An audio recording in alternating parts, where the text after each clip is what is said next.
Hamas yasema Israeli imefanya uharamia kwa kushambulia meli ya misaada. Harakati ya mukawama wa Kiislamu ya Palestina imelaani shambulio la utawala wa Kizayuni dhidi ya meli iliyobeba misaada ya kibinadamu kuelekea Gaza na kusema kuwa kitendo hicho ni uharamia wa baharini na jinai dhidi ya binadamu. Hamas imetoa wito wa kuachilia huru mara moja wanaharakati wote waliotekwa nyara na kuwajibisha utawala wa Kizayuni kwa ajili ya usalama wao. Harakati hiyo ya kupigania ukombozi wa Palestina imeutaka Umoja wa Mataifa na mashirika ya kimataifa kulaani uhalifu huo na kuchukua hatua kukomesha mzingiro wa Gaza. Imesisitiza kuwa kukamatwa na kuzuiwa kwa utoaji wa misaada ya kiishara kwa watu wanaokabiliwa na mauaji ya kimbari Gaza kunajumuisha ugaidi wa serikali uliopangwa, ukiukwaji wa wazi wa sheria za kimataifa na shambulio la kujitolea la kiraia linaloendeshwa na nia ya kibinadamu.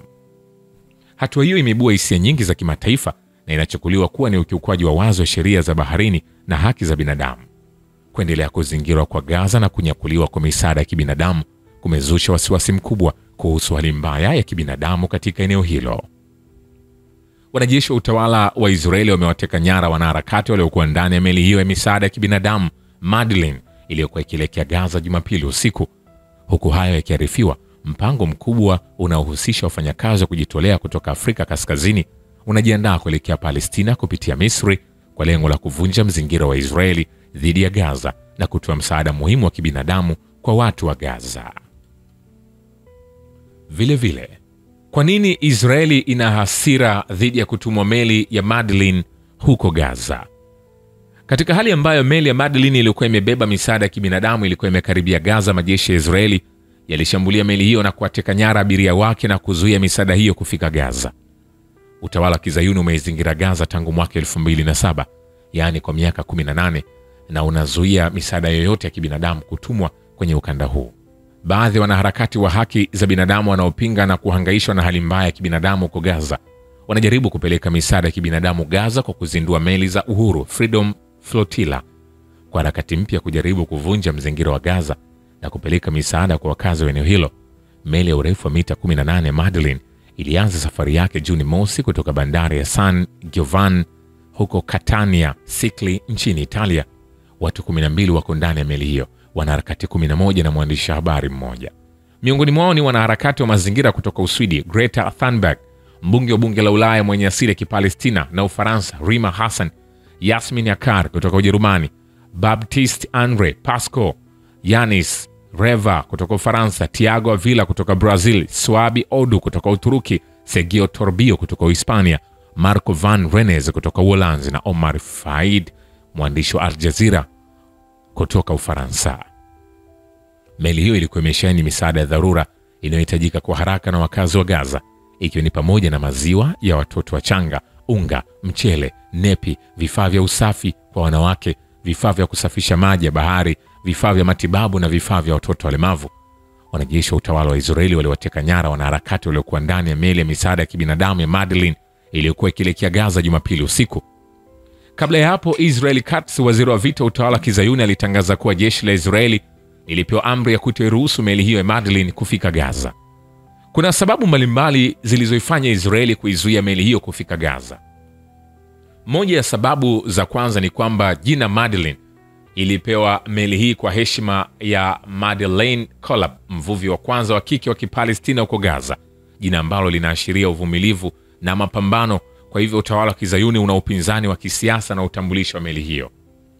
Sababu nyingine muhimu ni kwamba utawala wa Kizayuni unajaribu kuwatumia watu wa Gaza kama ngao ya kibinadamu dhidi ya Hamas kwa kuendeleza mzingiro na vita na kuzuia misaada ya kibinadamu isipelekwe Gaza. Tel Aviv inatumia sera ya kuwabakisha na njaa watu wa Gaza ili kuhamasisha maoni ya umma wa Gaza dhidi ya Hamas na kuishinda harakati hiyo ya Wapalestina kwa mbinu hii chafu na isiyo ya kibinadamu. Sababu nyingine muhimu ni kuwa utawala wa Kizayuni unawaadhibu watu wanaodhulumiwa wa Gaza kwa kuizuia meli ya Madeleine na misaada ya kibinadamu kufika Gaza, kwa sababu watu wa Gaza walikataa kuhamishwa kwa lazima katika nchi nyingine na kung'ang'ania kubaki Gaza. Kuhamishwa kwa lazima watu wa Gaza na kupelekwa katika nchi nyingine ulikuwa mpango wa utawala wa Trump nchini Marekani, ambao ulikabiliwa na upinzani mkali wa watu wa Gaza kwa sababu ulimaanisha kukaliwa kwa mabavu Gaza kikamilifu na utawala wa Kizayuni. Sababu nyingine mashambulizi ya wanajeshi wa Israeli kwenye meli ya Madlin ni kuizuia kufika Gaza, ni kuzuia kufika ujumbe wa kisiasa wa meli hiyo. Zaher Birawi, mkuu wa kamati ya kimataifa ya kuvunja mzingiro wa Gaza, anaiona safari hii kuwa ni kilio cha upendo, amani na mshikamano, kulalamikia na kupinga ukimya wa serikali za dunia mbele ya mzingiro huo na kushindwa kuwapa mahitaji ya kimsingi wa Palestina zaidi ya milioni 2. Kwingineko, mashambulizi ya Israeli kwenye ukanda wa Gaza yamesababisha vifo vya Wapalestina 60 ndani ya saa 24 zilizopita. Hayo ni kwa mujibu wa duru za afya za ukanda huo. Mashambulizi ya Israeli yamelenga maeneo mengi na kuzidisha mzozo wa kibinadamu kwenye eneo hilo. Katika mji wa Gaza, madaktari 3 wa Palestina na wengine 2 wameuawa shahidi katika shambulio la anga kwenye kitongoji cha Shujaiya na wengine kadhaa kujeruhiwa. Wanajeshi wa Israeli wameshambulia eneo moja karibu na hospitali ya Al-Shifa na kujeruhi watu wengi. Huko kusini mwa Gaza pia Wapalestina 13 waliokwenda kuchukua misaada kwenye eneo la usambazaji wa misaada lililotengwa na Israeli na Marekani wameua shahidi, huku wengine 3 wakiripotiwa kuwa washahidi katika shambulio tofauti la anga karibu na hapo. Tangu kuanza jinai za Israeli za mauaji ya umati dhidi ya Wapalestina, hadi hivi sasa vifo vya Wapalestina vilivyothibitishwa ni 54,927 huko Gaza, ingawa duru za afya zinasema kuwa idadi halisi ya watu waliouawa shahidi ni kubwa zaidi. Wahanga wakubwa jinai hizo za Israeli ni wanawake, watoto wadogo na wazee. Nikwambie hivi, hatujamaliza. Vile makampuni ya kigeni yaliyokuwa na uwekezaji huko Israeli, Palestina inayokaliwa kwa mabavu yameendelea kukimbia kutoka huko kutokana na kukosekana usalama wa kibiashara. Vyombo vya habari vya lugha ya Kiebrania vinaripoti kuhusu kukimbia kwa makampuni ya kigeni ambayo yalikuwa yakifanya kazi huko Israeli kabla ya vita. Tovuti ya habari ya gazeti la kiuchumi la Maka inaripoti kuwa kampuni ya Marekani iliyokuwa ikifanya kazi Israeli kwa miaka 5 ikiwa na mtaji wa dola milioni 100 imefunga shughuli zake na kukimbia kutoka Israeli sambamba na kuwafuta kazi wafanyakazi wake wote. Ripoti hiyo iliyochapishwa katika chombo cha habari cha lugha ya Kiebrania inasisitiza kwamba John Graham, mkurugenzi mtendaji wa kampuni ya Marekani ya Sequel, aliwafahamisha wafanyakazi wa kampuni hiyo kuhusu swala hili katika siku za hivi karibuni, na akatangaza kwamba kuanzia sasa shughuli zote za kampuni hiyo zitafanywa nchini Marekani na kwamba kama italazimu idadi ya wafanyakazi wa kampuni hiyo watahamishiwa Marekani, huku wengine watapoteza kazi yao kuanzia mwezi ujao. Na nikwambie, mashinikizo ya vuguvugu la upinzani katika maeneo yanayokaliwa kwa mabavu ya Palestina ya kutaka kumpindua waziri mkuu wa Israeli Benjamin Netanyahu na baraza lake la mawaziri yameongezeka. Na mashinikizo hayo sasa yanaonekana kushika kasi na kumfanya Netanyahu anayekabiliwa na kashfa nyingi za ufisadi kukalia kutikavu. Netanyahu anakabiliwa na shutuma kali kutoka kwa familia ya mateka wa Israeli.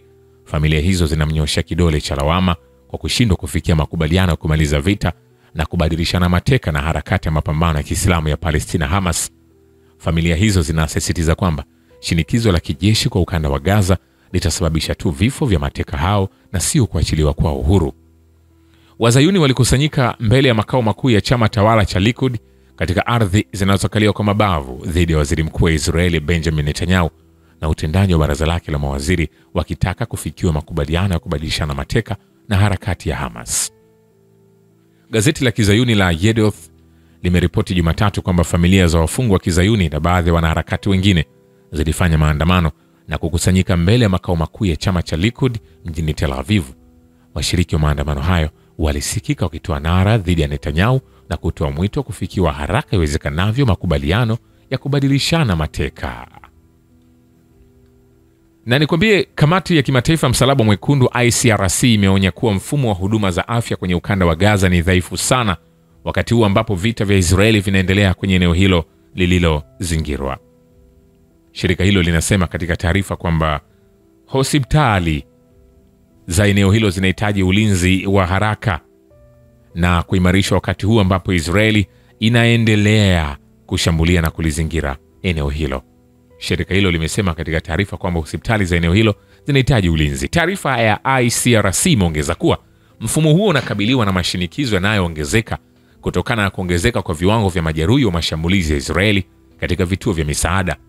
Mamia wa Palestina wameuawa shahidi katika hujuma za Israeli karibu na maeneo ya kusambaza misaada yanayoendeshwa na wakfu wa kibinadamu wa Gaza unaoungwa mkono na Marekani na Israeli tangu ulipozinduliwa Mei 27. Nikwambie hivi, hatujamaliza. Ofisi ya Umoja wa Mataifa ya kuratibu masuala ya kibinadamu OCHA imesisitiza kuwa wakazi wa ukanda wa Gaza hawapaswi kulazimishwa kuchagua kati ya kifo na kutafuta chakula. Ofisi ya Umoja wa Mataifa ya kuratibu masuala ya kibinadamu imetahadharisha kuhusu hali mbaya zaidi ya kibinadamu kwenye ukanda wa Gaza na kusisitiza kuwa hali ya kibinadamu kwenye eneo hilo linalozingirwa imefikia kiwango cha kukata tamaa ambacho hakijawahi kushuhudiwa, na njaa iliyoenea kwenye eneo hilo inawalazimu wakazi wake kuhatarisha maisha yao ili kutafuta chakula.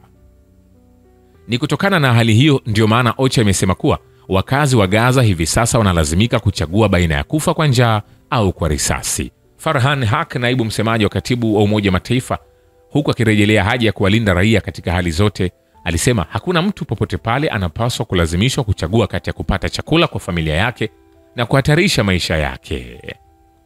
Nikwambie hivi, hatujamaliza. Jeshi la Lebanon linasema kuwa limekamilisha operesheni zake za ukaguzi wa silaha na zana za kijeshi katika kitongoji cha Dahiyehi kusini mwa Beirut, ngome ya harakati ya mukawama wa Hezbollah, bila kupata chochote cha kutia shaka.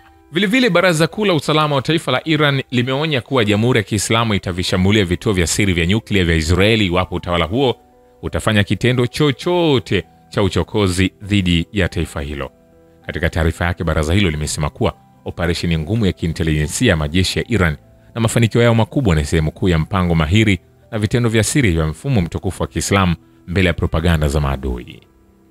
Shukran kwa baba wa kivita na historia ya dunia. Mimi ni Richard Shio, The Rich Voice. Ni follow Instagram na TikTok kama Rich Voice Official. Asante.